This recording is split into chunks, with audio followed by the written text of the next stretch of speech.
On the night before the wedding, I received a pregnancy test stick and an ultrasound report. It showed that the baby was already 3 months old, and the person being examined was my wife. However, Ruby and I had been together for 3 years, and I had never touched her. After seeing this report, I immediately proposed divorce. Ruby's childhood playmate called me crying and apologized. "Brother Howard, I'm sorry. I accidentally filled in the wrong address.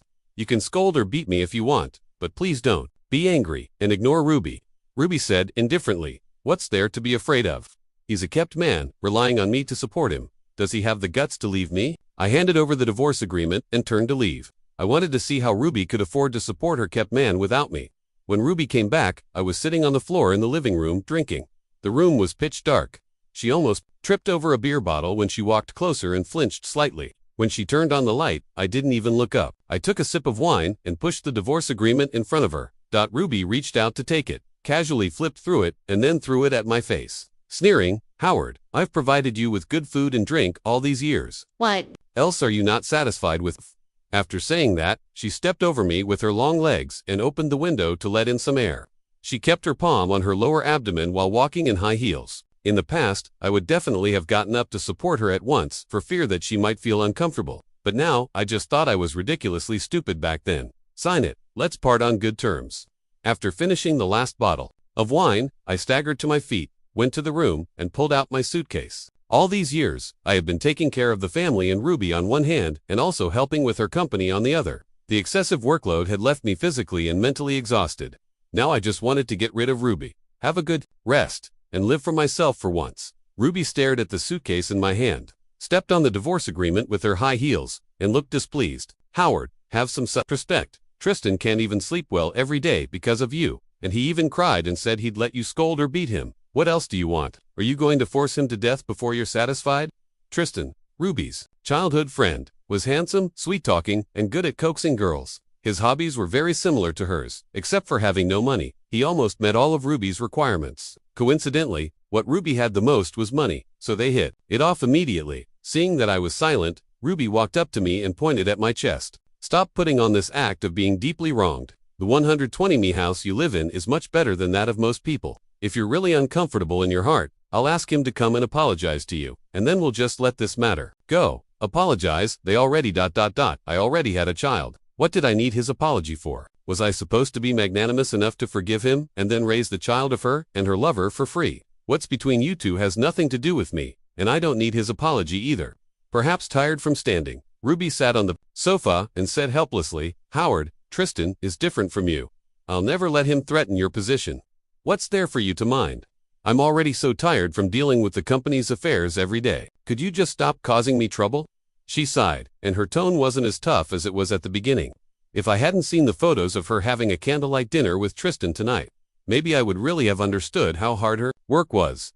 Now, I just thought her explanation was feeble. "I'll never let him threaten my position. Is Tristan even worthy of being compared with me? They already have a bastard. Isn't it ridiculous for you to say that?" Ruby, with these two consecutive questions, Ruby's face immediately darkened. "What bastard? That's the crystallization of our love. Howard, listen carefully. This child is yours and mine. You'd better keep what you just said to yourself. Or don't blame me for being rude."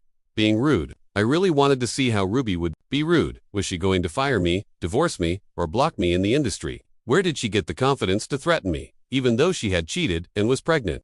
My heart turned cold, and I was completely disillusioned with her. "I'll send you the divorce agreement again." After saying that, I turned around and left. Seeing that I wouldn't be swayed by either soft or hard tactics, Ruby shouted, "Howard, think it over carefully. Once you walk out of this door, I'll stop all your cards." My hand holding the suitcase froze. So, in her heart, I had always been with her because of money. After 3 years of being together day and night, I thought Ruby could see my sincerity. It turned out that it was just a pipe dream. So fragile, I didn't stop walking and headed out of the house. "Howard, you're just a vampire, attaching yourself to Ruby. Without me, you're just a good-for-nothing." Even though I had heard much harsher words and had already decided to let go, my heart still ached terribly when facing her angry shouts. Actually, the reason Ruby thought like this was that I was an orphan. The Liu clan, in order to gain the reputation of being a philanthropist and expand its popularity, had sponsored the education of many children in orphanages. I was one of them. After graduating, I entered the Liu clan with excellent grades and had the life I have now. I really should be grateful to her. Ruby and I first met in the hospital. She was sent there for treatment because of depression. Coincidentally, I had broken my leg at that time and stayed in the hospital for 2 months.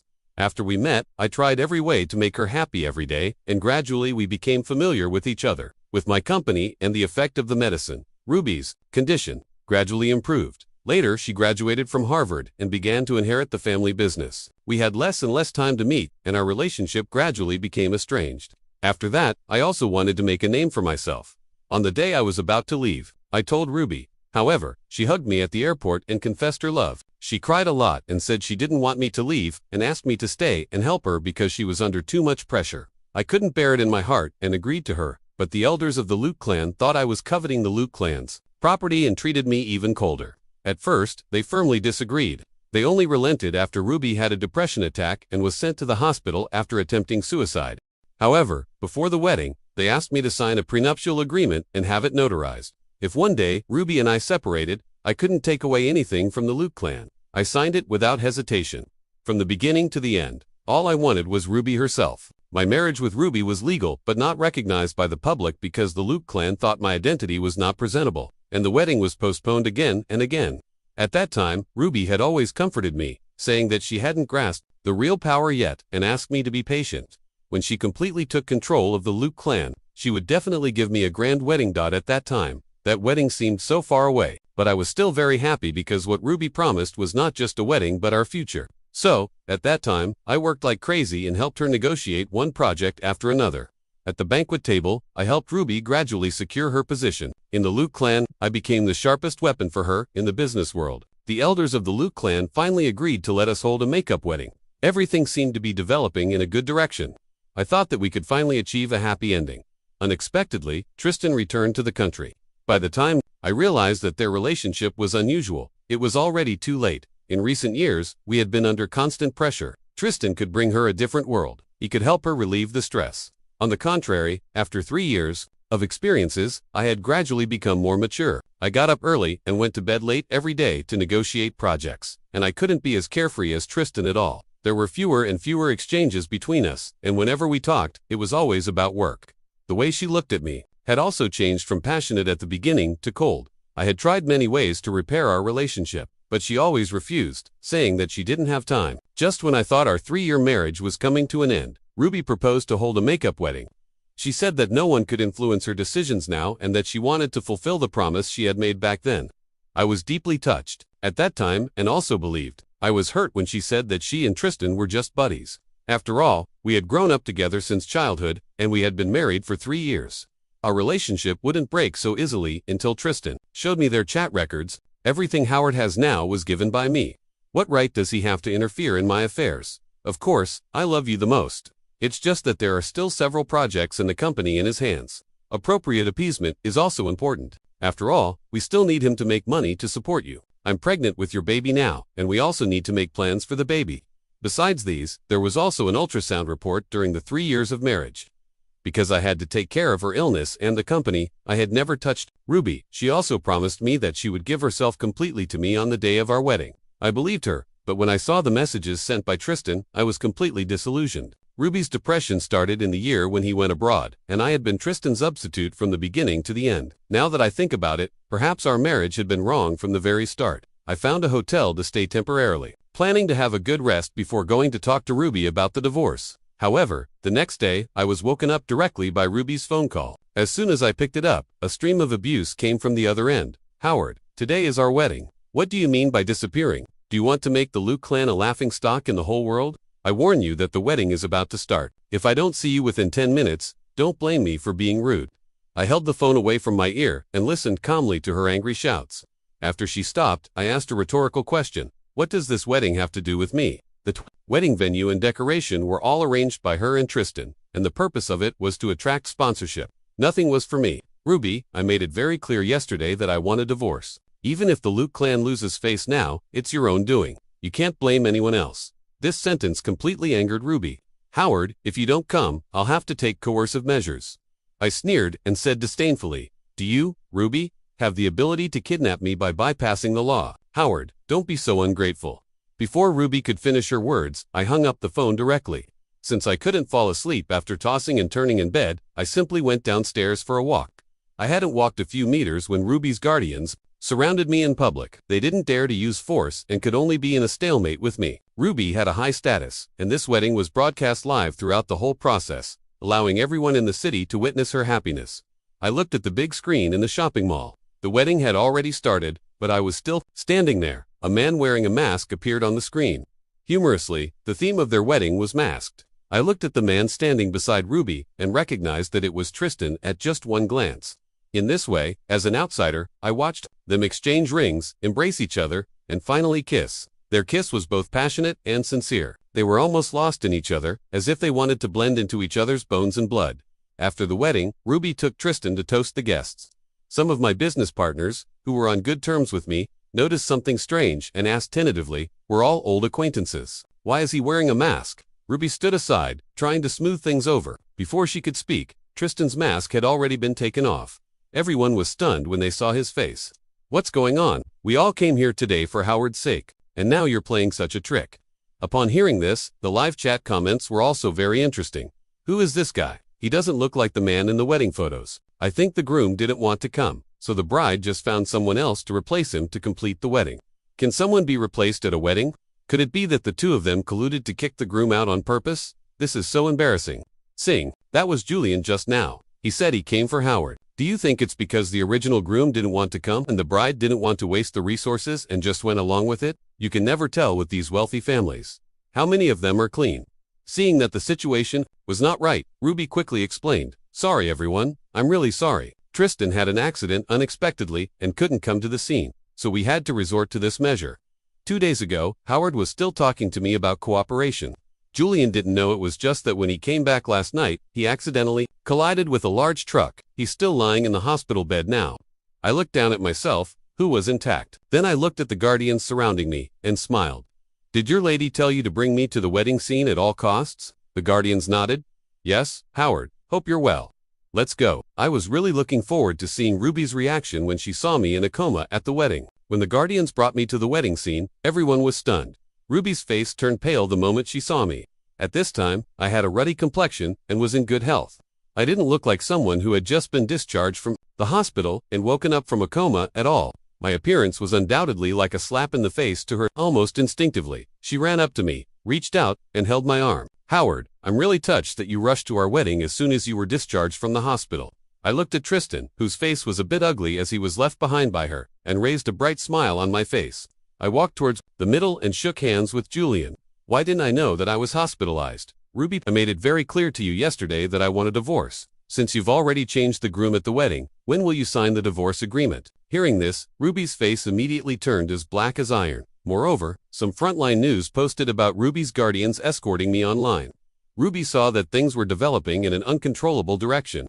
She immediately took the microphone from the master of ceremonies, stood on the stage, and said, "Howard, you can't say these unlucky words at the wedding just because we had a quarrel. It's all a misunderstanding. Since you're here, let's go through the wedding process again without waiting for my consent." Ruby directly came down, took my wrist, and led me onto the stage. The master of ceremonies also played the wedding march as directed by the board of directors. I looked at Ruby standing beside me in her pure white wedding dress, and a sense of loneliness welled up in my eyes. I had fantasized about such a scene for many years and had made a lot of efforts for it. But in the end, it was all just a broken dream. Ruby had never belonged to me.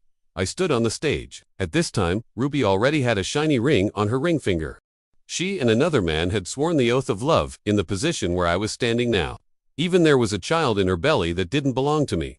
Thinking of this, I couldn't help but feel a wave of nausea in my heart. I took the microphone, held my head high, and straightened my chest. At this time, I was no longer anyone's appendage. I was just myself.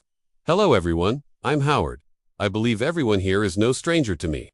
First of all, I want to clarify that my marriage with Ruby has broken down. Of course, the Luke clan has indeed taken care of me over the years, so here I sincerely wish the three of them a happy life. I'm quite willing to help others fulfill their wishes. Starting from today, I'll leave home without taking anything, and have nothing to do with the L clan from now on. Finally, I wish you all a pleasant meal here. Hope to see you again if fate allows." After saying that, I left the stage without looking back. Ruby panicked after hearing what I said. Only then did she really realize that I was determined to get rid of her.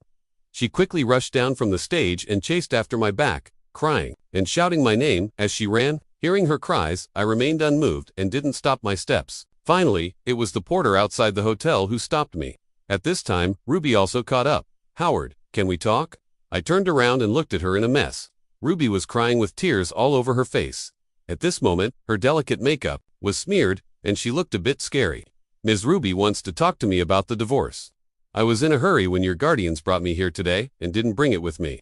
You'd better go back and continue the wedding with Tristan. I'll send it over later. The timing will be just right." Ruby cried and grabbed my hand, shaking her head vigorously. Sly, her veil even fell to the ground. But now she didn't care about her image at all. "It's not like that. Listen to me. Explain. My husband can only be you, and only you. Do you understand? Only me." In the past, if I had heard her say such words, I would surely have been so happy that I couldn't fall asleep all night. How happy it was to be the only choice for Ruby. But now, it was like a knife stabbed into my heart. "Isn't it ridiculous that you're pregnant with Tristan's child and still say that it has to be me? Ruby, I don't have much patience left to play. The game of who's more important with you here. When I bring the divorce agreement, just sign it quickly. I'll say it again. Let's part on good terms and don't make it too ugly." Ignoring the porter's obstruction, I was determined to leave the hotel. Ruby tugged at my cuff. "Ruby," inside the venue, before I knew it, Tristan also arrived. Ruby pushed him away and kept a distance from him, as if she was afraid that I might misunderstand. Tristan was hurt by her contrasting attitude and stood there in a daze, his eyes wide open, looking completely incredulous. In the end, this farce was ended by Ruby's Ferdinand. I originally thought that after I had made all the things public, Ruby would restrain herself and stop bothering me. But unexpectedly, since the wedding, Ruby had sent me messages more frequently in these 2 days than in the past 3 years. "Howard, I really know I'm wrong. Will you forgive me? Howard, I haven't been able to eat or sleep well these days. My dreams are all about the way we used to love each other. Will you come back and let me hold a more grand wedding for you?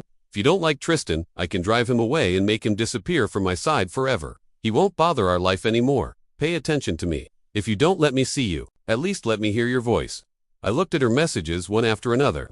In the end, I didn't even have the patience to click on them and directly blocked her. Sure enough, it was quiet when my phone stopped vibrating. I thought I could have a good sleep tonight. Unexpectedly, Ruby's Ferdinand called me and asked me to go back to Ruby's mansion. "I've already severed my relationship with the Luke clan. There's no need for me to go back." "Howard, don't be ungrateful. I'm telling you that if you don't come over today, I'll have someone break your legs." Ferdinand's words were full of threats. Almost as soon as he finished speaking, Ruby also said, "Dad, don't say that. You'll scare Howard. Howard, just come over. You know my dad's temper. He always means what he says. Don't be angry with him. There are misunderstandings between us. Give me a chance to explain." Ruby Ferdinand was furious. "Look at what you've become because of a man. Don't you look like a young lady from a noble family at all? Howard, I'll only give you 10 minutes.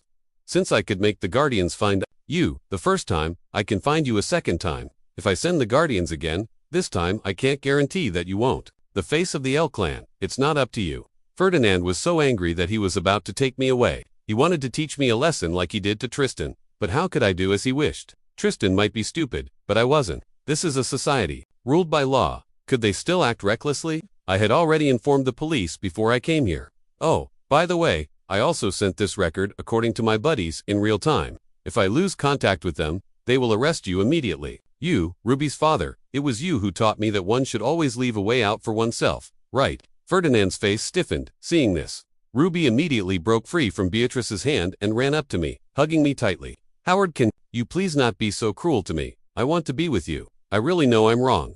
I was just bewitched for a moment and didn't know things would turn out so serious." She was crying pitifully, and my whole shoulder was soaked. I reached out and pushed her away. "Ruby, you're already an adult. Adults should take the consequences for what they've done. What kind of person are you to dare to lecture my daughter?" Ferdinand picked up the teacup on the table and threw it at me, but I dodged it. Actually, Ruby's becoming what she is today has something to do with her father's indulgence. The teacup fell to the ground with a loud noise, making everyone in the living room tremble. I looked at him and simply went forward and overturned the table in front of him. "I, Howard, have never been afraid of trouble. Do you think you can scare anyone like this? I'm telling you, I'm determined to get divorced. From now on, the Luke clan has nothing to do with me anymore." After saying that, I directly left Ruby's mansion. Since we had already fallen out, there was no need to hold back. It's better to make things clear for both sides so that they won't think that I'm coveting their property of the Luke clan. However, this live wedding caused a stir on the internet. Soon, someone dug out the story between me and Ruby. For the ins and outs of it, I also provided some clues. Ruby was so busy trying to suppress this matter that she didn't harass me for over half a month. Over the years, I had been accumulating connections to pave the way for Ruby. Now that I announced my withdrawal from the Loot clan, many former business partners began to offer me opportunities. After all, I had outstanding abilities and remarkable business skills. I refused them all. I wanted to accomplish what I had given up for Ruby at the beginning, starting my own business. I'll do my best from today on. I, Howard, will only live for myself. Just when I was extremely busy with starting my own business, Tristan came to see me. He looked at me as if I were his enemy. It's all because of you that my dream of marrying into a wealthy family was shattered. He raised his fist and wanted to hit me, but I pinned him to the ground with my back and rubbed his face against the ground. It has nothing to do with me that Ruby doesn't want you. You're just a plaything for the rich. You don't have the ability to keep her, yet you come to me. Isn't it ridiculous? You're talking nonsense. She clearly said that she loved me. She was even willing to have my child. If it weren't for you, we would have been happy together long ago. Tristan tried to struggle, but with my whole body weight on him, he couldn't move at all. What she said to you was just what was left after she said it to me. Only you think that was love. Tristan obviously didn't believe it. I'm different from you. General Manager Lou was willing to give her first time to me. What about you? You were married to her for 3 years. What did she give you? She didn't even want you to touch her. But yes, what Tristan said was right. What did I get during the 3 years of marriage with Ruby? Endless cold looks, suspicion, and an overdrawn body. Apart from these, there seemed to be nothing else. Got nothing to say to a fool like you who deceives himself. I really have nothing to say. Since in your opinion I'm worthless to Ruby, then you should quickly ask her to sign the divorce agreement with me and make way for you. I stood up, reached out, and patted the dust off my body. I'll be waiting for your good news. After saying that, I left.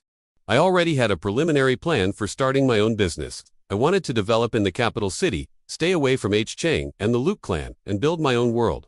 However, before that, I needed to get divorced.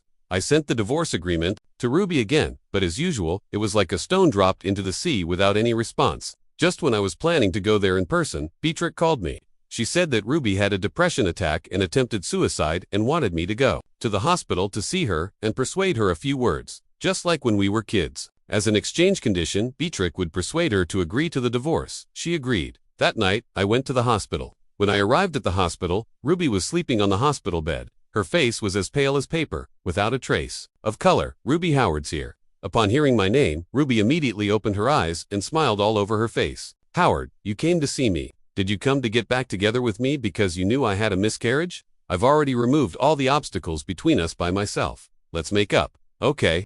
I looked at her flat abdomen and just felt ironic. This child had nothing to do with me in the first place. Whether you want it or not won't affect my previous decision.